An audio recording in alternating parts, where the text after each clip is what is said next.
जय हिंद दोस्तों, मैं हूं आपका दोस्त के बी और आइए 9 अगस्त 2020 के करंट अफेयर्स की शुरुआत करते हैं।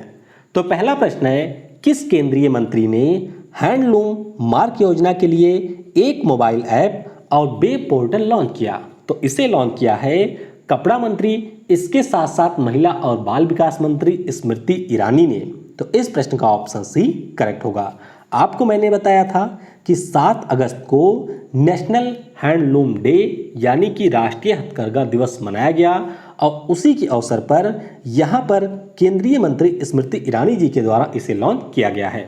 अब जो ऐप है, इस ऐप के बारे में आपको थोड़ा सा ये ध्यान रखना है कि ये 11 भाषाओं में कार्य कर सकती है और मुंबई की एक टेक्सटाइल कमेटी है यानी कि कपड़ा समिति है जिसके द्वारा इसका निर्माण किया गया है। वहीं पर वेब पोर्टल की बात करते हैं तो इसका नाम है माई हैंडलूम और इसके ऊपर केंद्र सरकार या फिर जो अन्य राज्य की सरकारों के हैंडलूम के कारीगरों के लिए योजनाएं हैं उन सभी की जानकारी होगी। इसके साथ साथ ई कार्यालय और डीबीटी पोर्टल से भी इसको कनेक्ट कर दिया गया है जिससे जो भी हैंडलूम इंडस्ट्री से जुड़े हुए बुनकर हैं उनको यहाँ पर लाभ मिल सके। अगला प्रश्न है, अगस्त 2020 में किस दिन भारत छोड़ो आंदोलन की 78वीं वर्षगांठ मनाई गई? तो यहाँ पर 8 अगस्त को भारत छोड़ो आंदोलन, जिसे हम लोग क्विट इंडिया मूवमेंट भी कहते हैं, इसकी 78वीं वर्षगांठ मनाई गई है। तो ध्यान रखिएगा, इस प्रश्न का ऑप्शन बी करेक्ट होगा। बात है 1942 की।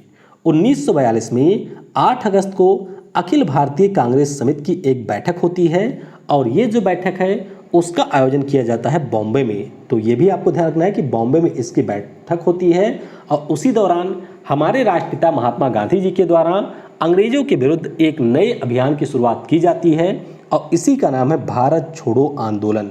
आपको ये भी ध्यान रखना है कि उसी समय हमारे राष्ट्रपिता के द्वारा यानी कि आंदोलन के दौरान ही करो या मरो का नारा भी दिया गया था।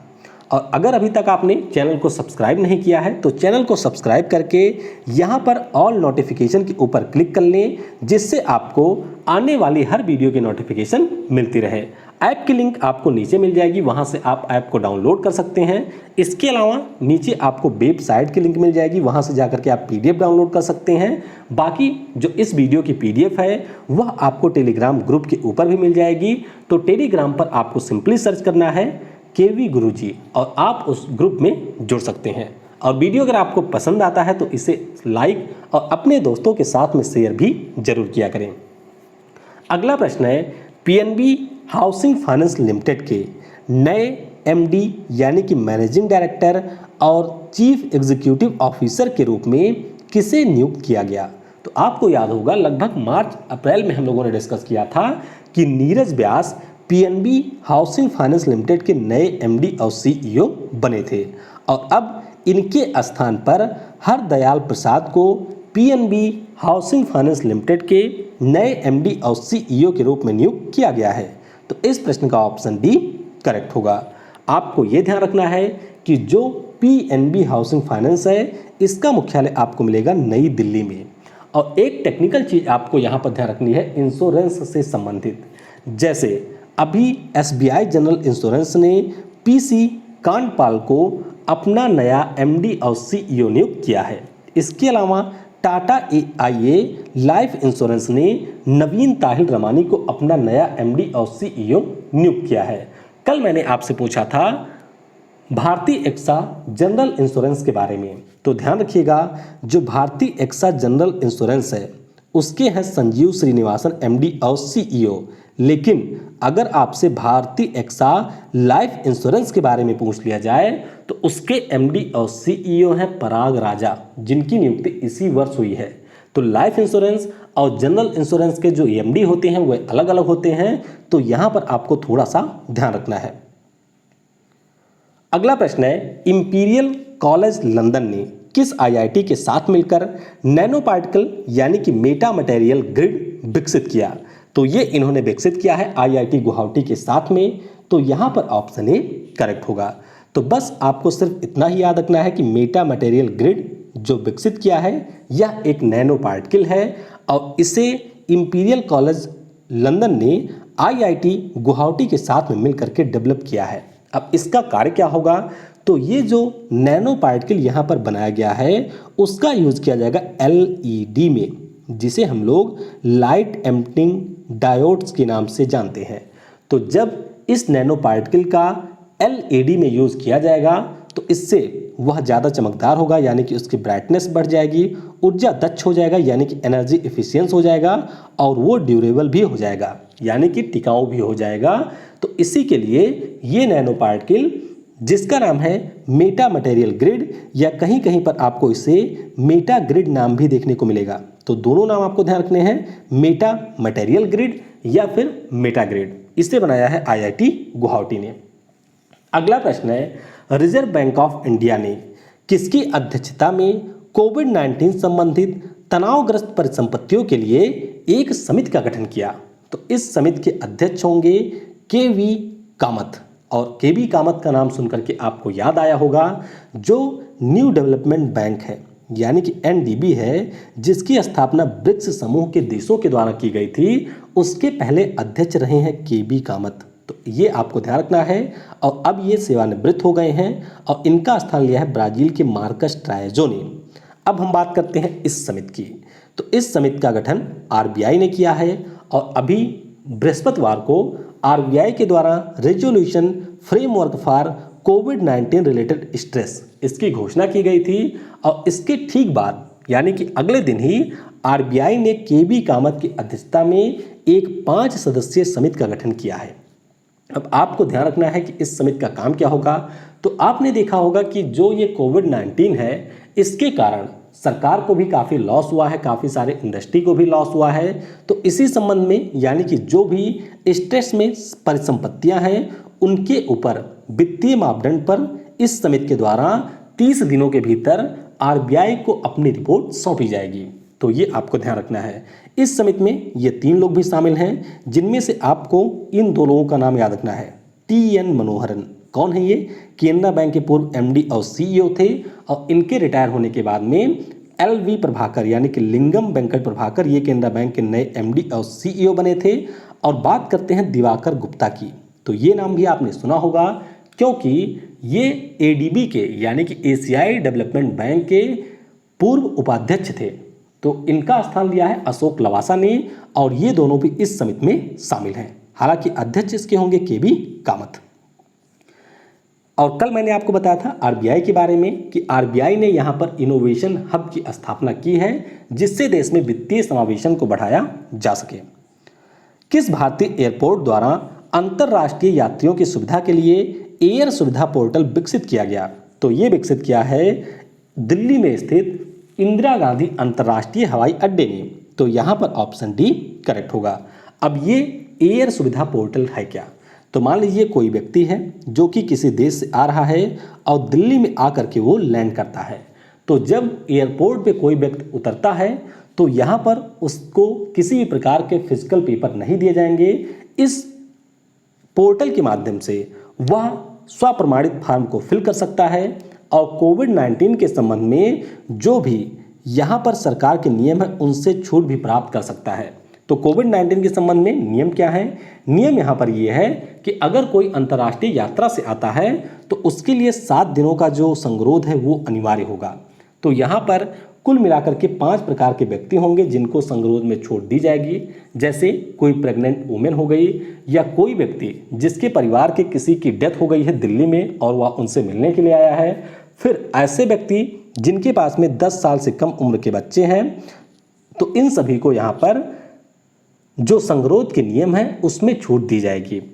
और ये जो एयर सुविधा पोर्टल है इसका निर्माण दिल्ली एयरपोर्ट ने जीएमआर समूह के कंसोर्टियम के द्वारा और विभिन्न राज्यों की सरकारों, विदेश मंत्रालय, स्वास्थ्य और परिवार कल्याण मंत्रालय, इसके अलावा नागरिक उड्डयन मंत्रालय के द्वारा किया है। तो ये आपको याद रखना है। आईसीसी की नई घोषणा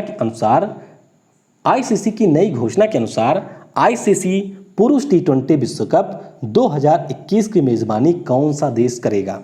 तो ध्यान रखिएगा 2020 में इस वर्ष 2 टी20 विश्व कप आयोजित किए जाने थे। कहाँ पर? ऑस्ट्रेलिया में। तो महिलाओं वाला जो विश्व कप है वह समाप्त हो चुका है, उसमें बांग्लादेश की टीम विजेता भी रही थी, ऑस्ट्रेलिया की टीम विजेता रही थी। और उसके बाद में 2020 में ही पुरुषों के T20 विश्व कप का भी आयोजन किया जाना था। तो अब इस विश्व कप को टाल दिया गया। अब जाहिर सी बात है कि अगर 2020 में आयोजन होना था तो इसे टाल के 2021 में किया जाना था, लेकिन यहाँ पर प्रॉब्लम यह थी कि 2021 में ही पुरुषों का एक और विश्व कप आयोजित किया जाएगा। कहाँ पर? अपने देश भारत में।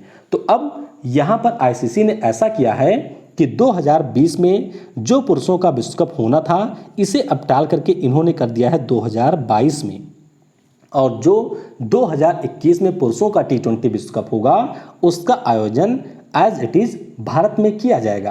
तो इस प्रश्न का ऑप्शन ए करेक्ट होगा। तो एक बार फिर से मैं आपको बता देता हूं कि यहाँ पर क्या सीन बना है। सीन ये था कि 2020 में 2 विश्व कप होने थे, एक था महिलाओं का T20 विश्व कप और एक था पुरुषों का T20 विश्व कप। महिलाओं का T20 विश्व कप हो गया, जिसमें जीत हासिल करी ऑस्ट्रेलिया की महिला टीम ने भारत को हरा करके। पुरुषों का भी इसी वर्ष किया जाना था ऑस्ट्रेलिया में ही, लेकिन अब इसको टाल करके कर दिया गया है 2022 में। 2021 में वैसे इसका आयोजन किया जाना था, लेकिन पुरुषों का जो T20 विश्व कप है वो अगले वर्ष भारत में आयोजित किया जाएगा। तो इसीलिए 2020 वाले को 2022 में कर दिया गया है।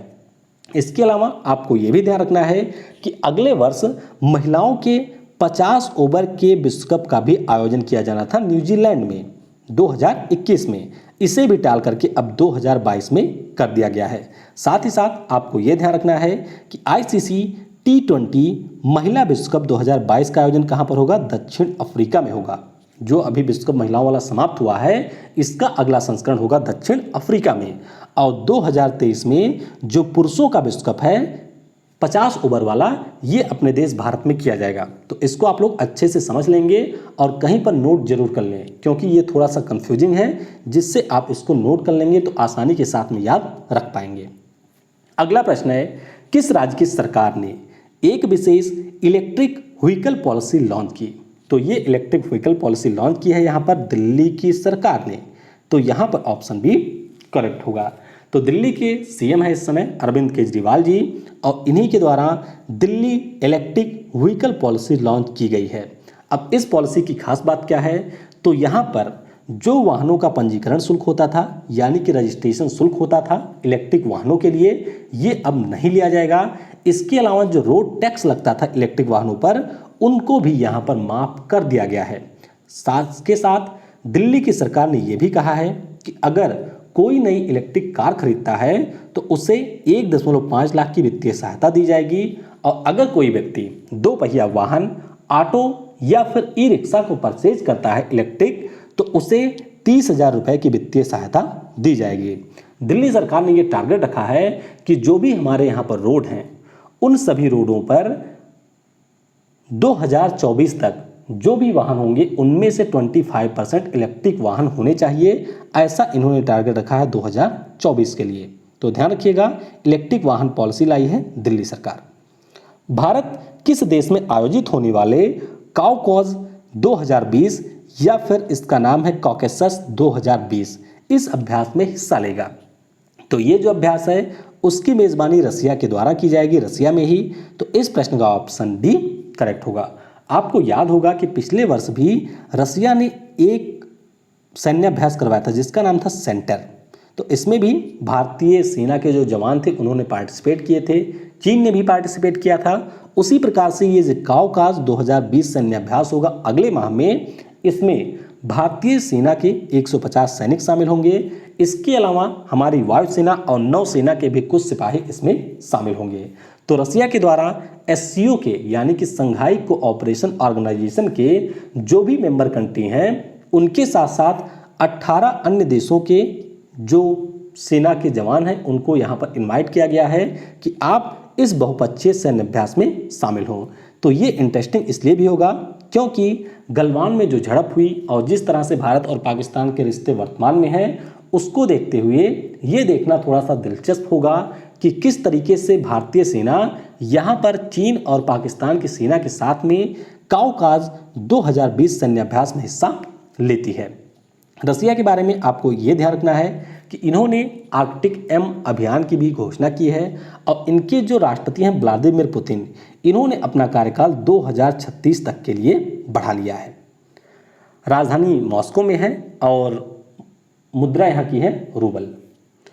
PS रणपिसे को भारत के किस अर्धसैनिक बल का नया महानिरीक्षक यानी कि इंस्पेक्टर जनरल नियुक्त किया गया? तो इनकी नियुक्ति हुई है CRPF के महानिरीक्षक के रूप में। तो इस प्रश्न का ऑप्शन सी करेक्ट होगा। बात करते हैं PS रणपिसे की, तो 1995 बैच के भारतीय पुलिस सेवा यानी कि इंडियन पुलिस सर्विस के ये अधिकारी रहे हैं और इन्हें अगले 5 वर्षों के लिए केंद्रीय रिजर्व पुलिस बल के नए महानिरीक्षक के रूप में नियुक्त किया गया है। बात करते हैं यहाँ पर CRPF की, तो इसकी स्थापना 27 जुलाई 1939 को हुई थी। मुख्यालय है नई दिल्ली में। महानिदेशक इसके हैं AP माहेश्वरी जी, जो कि इसी वर्ष बने थे और इसका मोटो है यानी कि ध्येय वाक्य है सेवा और निष्ठा। तो ये इसका ध्येय वाक्य है, तो ये भी आप ध्यान रखेंगे। किस राज्य की सरकार ने ग्राम रोजगार परिषद यानी कि विलेज एम्प्लॉयमेंट काउंसिल में महिलाओं के आरक्षण की नीति को मंजूरी दी? तो ये मंजूरी दी गई है मेघालय राज्य में। तो यहाँ पर ऑप्शन डी करेक्ट होगा। दरअसल जब मनरेगा एक्ट के अंतर्गत मनरेगा योजना की शुरुआत की गई थी तो उस समय मेघालय की जो सरकार है उनके द्वारा मनरेगा के कार्यों को अच्छी तरीके से लागू करने के लिए ग्राम स्तर पर विलेज एम्प्लॉयमेंट काउंसिल का गठन किया गया था। यानी कि 2006 में इन्होंने इस प्रकार से विलेज एम्प्लॉयमेंट काउंसिल का गठन कर दिया था।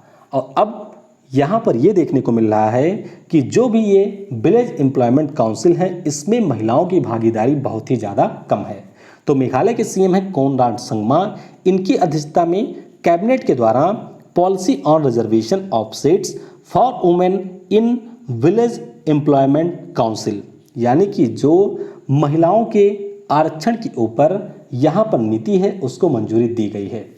और इस नीति के अंतर्गत अब जो भी ग्राम स्तरीय सामुदायिक संस्थाएं होंगी वहाँ पर जितनी भी सीटें होंगी उनमें 50% सीटें मेघालय की महिलाओं के लिए आरक्षित होंगी। तो ये आपको याद रखना है। ओवेन कायल को इनमें से किस भारतीय फुटबॉल क्लब ने अपने नए कोच के रूप में नियुक्त किया? तो ओवेन कायल यहाँ पर आप देख सकते हैं, इन्हें जमशेदपुर फुटबॉल क्लब ने अपने नए कोच के रूप में नियुक्त किया है। तो पिछले वर्ष ये चेन्नईयन फुटबॉल क्लब के कोच थे और इनकी नेतृत्व में यानी कि इनकी कोचिंग में काफ़ी बेहतर प्रदर्शन किया था चेन्नईयन फुटबॉल क्लब ने। तो उसी को देखते हुए इंडियन सुपर लीग के आगामी संस्करण के लिए जमशेदपुर FC ने ओवेन कायल को अपना नया कोच नियुक्त कर दिया है। और इस वर्ष यानी कि 2019-20 का जो इंडियन सुपर लीग का संस्करण हुआ था इसे जीता था ATK फुटबॉल क्लब ने। किसने? ATK फुटबॉल क्लब ने। अगला प्रश्न है, नवंबर 2020 में प्रकाशित होने वाली पुस्तक अमेजिंग अयोध्या के लेखक या लेखिका कौन है? तो इस पुस्तक को लिखा है नीना राय जी ने। तो इस प्रश्न का ऑप्शन ए करेक्ट होगा। तो पुस्तक की बात करते हैं तो ये अयोध्या का जो भी प्रमाणिक इतिहास है उसके साथ साथ भगवान राम और सीता के जीवन पर आधारित है और इसे पब्लिश किया जाएगा नवंबर 2020 में। कुछ अन्य पुस्तकें भी अभी लिखी गई हैं, जैसे कि यतीश यादव ने पुस्तक लिखी है raw A history of India's covert operation, और विशेष भृगुवंशी जो कि बास्केटबॉल के सबसे कम उम्र के कप्तान बने थे भारतीय टीम के, इनके ऊपर एक किताब लिखी है निरुपमा राव यादव ने। इस किताब का नाम है विशेष को टू विन। और विजय कुमार जो कि बिहार विधानसभा के अध्यक्ष हैं, इनके द्वारा सियासत में सदस्यता नामक एक पुस्तक लिखी गई है। अगला प्रश्न है, कैपिटल इंडिया फाइनेंस लिमिटेड के कार्यकारी अध्यक्ष के रूप में किसे नियुक्त किया गया है? तो आप इनको देख करके पहचान सकते हैं, कुछ पहचाना हुआ चेहरा है। तो जी हाँ, ये हैं नाबार्ड के पूर्व चेयरमैन हर्ष कुमार भनवाला। तो यहाँ पर ऑप्शन सी करेक्ट होगा। तो ध्यान रखिएगा, कैपिटल इंडिया फाइनेंस लिमिटेड ने यहाँ पर हर्ष कुमार भनवाला को नया अध्यक्ष नियुक्त किया है। बाकी गिरीश चंद्र मुर्मू के बारे में मैंने आपको बता ही दिया है कि ये कैग बन गए हैं, यानी कि Controller and Auditor General of India 14वें। मनोज सिन्हा ये जम्मू और कश्मीर केंद्र शासित प्रदेश के दूसरे उपराज्यपाल बन गए हैं। प्रदीप कुमार जोशी की बात करते हैं तो इनका नाम भी आपके लिए महत्वपूर्ण है क्योंकि ये यूपीएससी के नए अध्यक्ष बन गए हैं। तो चलिए कल के प्रश्नों का उत्तर जान लेते हैं। हाल ही में किस कंपनी के संस्थापक की जो नेटवर्थ है वह 100 बिलियन के पार गई? तो जैसे कि जेफ बेजोस हैं, बिल गेट्स हैं, इनकी काफ़ी पहले जा चुकी है और अभी हाल ही में $100 बिलियन का आंकड़ा पार किया है। फेसबुक, इंस्टाग्राम, व्हाट्सएप, इन सभी के संस्थापक क्या नाम है इनका? मार्क जकरबर्ग ने। अंतर्राष्ट्रीय क्रिकेट में सर्वाधिक छक्के लगाने वाले कप्तान कौन बन गए हैं? तो महेंद्र सिंह धोनी का रिकॉर्ड तोड़ दिया है इंग्लैंड के कप्तान इयोन मॉर्गन ने। श्रीलंका के पीएम, तो अभी यहाँ पर चुनाव हुए जिसमें इन्होंने जीत हासिल की और इनकी पार्टी का नाम है श्रीलंका पोडुजन पेरामुना, ये इनकी पार्टी का नाम है। हॉकी इंडिया के कार्यकारी अध्यक्ष कौन बने? तो ये बने हैं ज्ञानेंद्रो निगोबम। और भारत में जो पहला टाइगर सर्वे था ये आयोजित किया गया था 2006 में। ध्यान रखिएगा प्रत्येक 4 वर्षों में इसका आयोजन किया जाता है और भारत में वर्तमान में कुल 50 टाइगर रिजर्व हैं। तो 2006 में हुआ था पहला, फिर 2010 में हुआ, फिर 14 में और आखिरी वाला हुआ था 2018 में। आज के वीडियो से आपके लिए प्रश्न है, फ्लिपकार्ट द्वारा किस राज्य की सरकार से ODOP यानी कि वन डिस्ट्रिक्ट वन प्रोडक्ट के लिए समझौता हुआ? रोटरी फाउंडेशन के द्वारा अभी हाल ही में किसे पॉल हैरिस फेलो से सम्मानित किया गया? चाबहार बंदरगाह किस देश में स्थित है? बीसीसीआई के अंतरिम सीईओ के रूप में किसकी नियुक्ति की गई? और 2020 के लिए प्रतिष्ठित मोहन बागान रत्न पुरस्कार से किसे सम्मानित किया जाएगा? तो इन प्रश्नों के उत्तर आपको नीचे कमेंट सेक्शन में देने हैं और इस समय मैं केवल वीडियो बनाने के अलावा पूरे दिन वेबसाइट के ऊपर ही काम कर रहा हूं, तो इसीलिए आपको कोई वीडियो नहीं मिल पा रहा है, लेकिन मैं कोशिश करूंगा कि अगले 10 से 15 दिनों में वेबसाइट का जो काम है वह मैं समाप्त कर सकूं। उसके बाद में फिर मैं कोशिश करूंगा कि करंट अफेयर या फिर जो स्टैटिक जीके और ज्योग्राफी के वीडियो हैं दूसरे वाले चैनल पर वह भी आपको टाइम से मिला करें। Thanks for watching. जय हिंद, जय भारत और सबसे जरूरी, पढ़ेगा भारत तो बढ़ेगा भारत।